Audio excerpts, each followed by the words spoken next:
Emotional support ngadto sa mga tinunan ang usa sa gitutukan karon sa Department of Education DepEd alang sa mas epektibong pagkat-on o learning nga ilang makuha sa mga eskwelahan. Kinunot usab sa paglusad sa programang Integrated Curriculum for Cebuano learners to engage a better understanding. Ani ang report.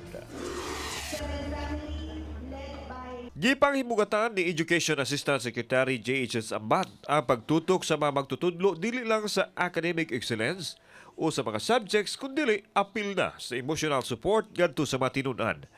Ang hiniusang mental o emotional health may hinungdanon sa pag-umol sa katakos sa mga estudyante.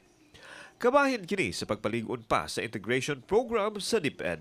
That schooling without learning is a terrible waste of resources and of human potential. Again, there is a difference between schooling and learning.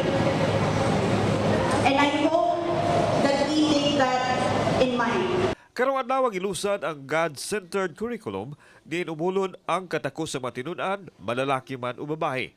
Mitambong sa kalihukan ang mga opisyal ug magtutudlo sa DepEd province. Sa maong programa, mapatigbabaw ang gender equality sa mga tahas sa mga tinun-an nga walay diskriminasyon ug paghatab usab og importansya sa human rights ug integration sa disiplina sa tanang K-12 levels. Karon ato manggod nang gikuan nga God-based, meaning tanang opportunity babae o lalaki kanang matagaan unya wag tangon sa unahuna nato nga basta mat gani laki ra gyud maayo ana basta English babae ra gyud maayo ana. So ato nang giangkor sa mga lessons nato ang equity o equality. Sa pikas bahin, all systems go na.